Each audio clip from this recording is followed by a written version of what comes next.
নমস্কার বন্ধুরা, welcome to my channel serial update with Nandita. অনুরাগের ছোঁয়া সিরিয়ালের 25শে জুনের সম্পূর্ণ পর্বের আপডেট নিয়ে চলে এসেছি। সম্পূর্ণ পর্বের আপডেটটি পেতে ভিডিওটি টেনে দেখতে হবে, স্কিপ করলে চলবে না। দীপা ইরাকে বলে অসুস্থতা শুধু শরীরেরই হয় না, মনেরও হতে পারে, আর দুটোরই চিকিৎসার দরকার। আজ তোমরা ওনার সাথে যেটা করেছো তাতে তো ওনার হিতে বিপরীত হতে পারতো, শরীর খারাপও হয়ে যেতে পারতো। ওনার যদি কিছু হয় না, তোমাদের কাউকে আমি ক্ষমা করব না। তিস্তা, ওনাকে একটুখানি ওপরে নিয়ে যাও তো। আর কাউকে না বলতে পারি, তোমাকে তো বলতে পারি। আর তখন তিস্তা বলে, বৌদিদি এরকম বলো না, আর দেখো ওনাকে যেন কেউ ডিস্টার্ব না করতে পারে। সূর্য তখন বলে আমার ঘুম পাচ্ছে, আমার খুব ঘুম পাচ্ছে। তখন তিস্তা বলে দাদাই চল আমার সাথে। তখন সূর্য বলে আমি তোমার সাথে যাব না। আর দীপার কাছে এসে বলে তুমি চলো না আমার সাথে। তখন দীপা বলে আচ্ছা চলুন। দীপা দাঁড়িয়ে গিয়ে একটা কথা বলে যে একটা কথা ছিল, ওপরের কারো না আসাটাই ভালো। আর যদি কারো এসে যদি কেউ কোনো গন্ডগোল করে তাহলে আমার সেই রূপটা দেখবে যেই রূপটা এতদিন কেউ দেখেনি।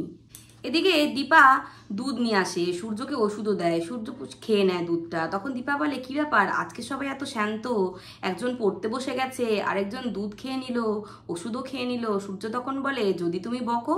আর তখন দীপা বলে আরেকজনের কি খবর। রূপা তখন বলে যে এই তো আমার মা রকস্টার।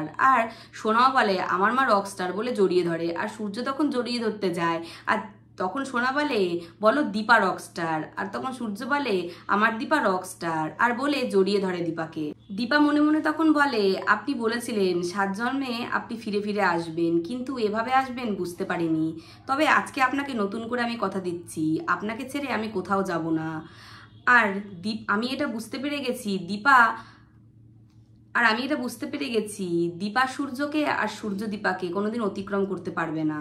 দীপা সূর্য সোনারূপাকে খাইয়ে দেওয়ার পরে ঘুমও পাড়িয়ে দেয়। আর ব্যাকগ্রাউন্ডে গান বাজতে থাকে।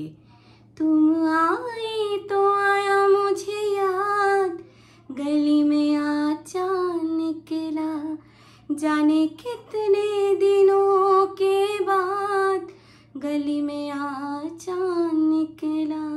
অজয়বাবু প্রবীরকে বলে যে দীপার যা রূপ দেখলাম, বাপরে বাপ, কি যে হবে আর কি যে হতে চলেছে আমি তো কিছুই বুঝতে পারছি না, আমার চলে যাওয়াটাই ভালো। তখন প্রবীর বলে দীপা যেটা করেছে সেটা ঠিক করেছে। তখন প্রবীর বলে আপনাকে কটা দিন থেকে যেতে হবে।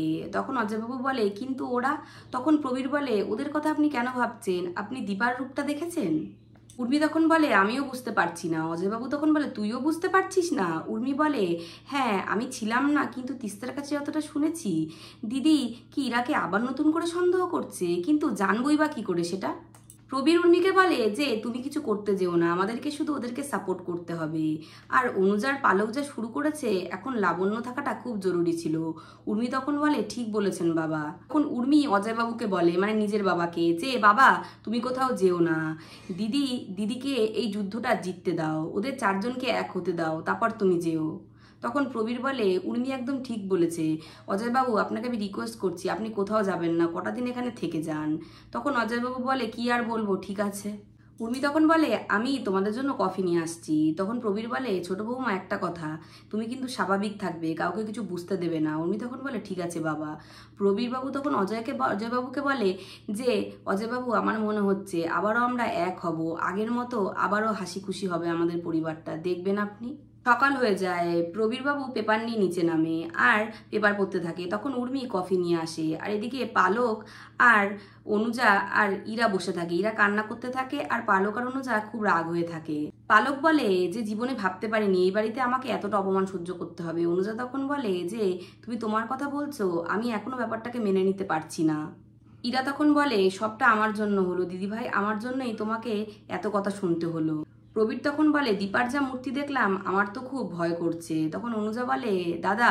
তখন প্রবীর বলে তুমি কি দীপাকে নিয়ে কিছু বলবে। অনুজা তখন বলে না দাদা, দীপাকে নিয়ে কিছু বলবো না। তখন প্রবীর বলে তাহলে শিক্ষা হয়েছে বোঝা যাচ্ছে। তখন পালক এসে বলে তাহলে বাবা তুমিও দীপাকে সাপোর্ট করছো। তখন প্রবীর বলে হ্যাঁ, সাপোর্ট না করার কি আছে। তখন পালক বলে ইরার তাহলে কোনো অধিকার নেই। তখন প্রবীর বলে অধিকার নেই কেন, অধিকার আছে, ও দীপাকে তো দিদি বলে ডাকে, তাহলে দিদির কাছ থেকে শিখে নেওয়ার পুরো অধিকার আছে ওর। ইরা তখন এসে প্রবীরকে বলে আমি বুঝতে পারছি না আপনি কি বলতে চাইছেন। প্রবীর বলে যে তুমি যোগ্যতা কি করে অর্জন করতে হয় সেটা দীপার থেকে শেখো, আমি এটাই বলতে চাইলাম। আর তখনই তবলা আসে, তবলা দীপা দীপা করে ডাকতে থাকে। উর্মি তখন বলে তুমি দিদিকে এভাবে ডাকছো তবলাদা, কিছু হয়েছে? তখন দীপা নেমে আসে, দীপা এসে বলে কি হয়েছে দাদা? তখন তবলা বলে আসলে যেই গাড়িটা তোমাকে মারতে এসেছিল সেই গাড়িটা, দীপা তখন বলে সেই গাড়িটার নাম্বারটা ভুয়ো, তাই তো? তখন তবলা বলে তুমি কি করে বুঝলে? তখন দীপা বলে বলে কত ভূমিকায় তো অবতীর্ণ হলাম, আর এটা আমি বুঝবো না? আমি যদি ডক্টর, টিচার, রাঁধুনি হতে পারি তাহলে গোয়েন্দা হতে পারবো না তবলাদা? তখন তবলা বলে যে গাড়িটা ভুয়ো নাম্বার ছিল আর গাড়িটাকে রাস্তার পাশে পাওয়া গেছে জ্বালানো অবস্থায়। তখন দীপা বলে তাহলে আমি যেটা ভেবেছি সেটাই ঠিক। আমার মতো একটা সাধারণ মেয়েকে কেউ কেন মারতে চাইবে বা আহতই করতে চাইবে, আমি তো সেটাই বুঝতে পারছি না। তখন দীপা বলে ইরা তুমি বলতে পারবে যে আমাকে কেন মারতে চাইছিল? তখন ইরা বলে আমি কি করে বলবো, আমি কি করে বুঝবো? তখন দীপা বলে তুমি তো আজকালকার মেয়ে, স্মার্ট, আর এত কিছু শুনেও তোমার কিছু মনে হচ্ছে না? আমি তো অতি সাধারণ, তাই আমিই বুঝে ফেললাম। তখন দীপা বলে ইরা তুমি সব জানো। তখন পালক বলে আশ্চর্য তো, আমরা এখানে সবাই আছি তবুও তুমি ওকেই জেরা করে যাচ্ছ কেন দীপা? তখন দীপা বলে কারণ তোমরা উত্তর দিতে পারবে না, এর উত্তর ইরাই দিতে পারবে। অনুজা তখন বলে দীপা, তখন দীপা বলে দাঁড়াও, এর উত্তরটা ওই দেবে আর এর উত্তরটা আমার চাই। দীপা ইরাকে বলে কান্নাকাটি করে লাভ নেই, প্রশ্নের উত্তর দাও। তখন পালক বলে আশ্চর্য তো, তুমি ওকে কেন প্রশ্ন করে যাচ্ছ? তখন দীপা বলে দিদিয়া কারণ প্রশ্নটা আমাকে করতেই হবে, নয়তো আমরা তো যে কোনো সময় বিপদে পড়তে পারি, তাই আমাকে ইরাকে জিজ্ঞাসা করতেই হবে। কারণ ওর কাছেই বারবার থ্রেড কল আসে আর পেন ড্রাইভে কি আছে সেটা ওই বলতে পারবে। আর ইরা তো হয়তো ওদেরকে চেনেও। তখন ইরা বলে না আমি ওদেরকে চিনি না। আর তখন প্রবীর বলে তোমার কাছে যখন ওদের কল আসতো তাহলে ওদের নাম্বার তো থাকতোই। তখন ইরা বলে যে আমি তো ওদের নাম্বার দেখতেই পেতাম না, ওদের নাম্বারটা হাইড করা থাকতো। তখন ইরা বলে দিদি আমি জানি তুমি আমাকে বিশ্বাস করো না। তখন দীপা বলে বিশ্বাসটা কথাটা তো খুব কঠিন। অনুজা তখন বলে তার মানে তুমি ওকে পছন্দ করো না? দীপা তখন বলে পছন্দ করি না তাই না। দীপা বলে যে আমার পছন্দ করার কারণ আছে। তখন উর্মি বলে যে তুই যে ওকে সন্দেহ করছিস তোর কাছে কি তার কোনো প্রমাণ আছে? তখন পালক বলে ডেফিনেটলি ওর কাছে কোনো প্রমাণ নেই, তবু ও ওকে অ্যান্সার্সে জেরা করে যাচ্ছে।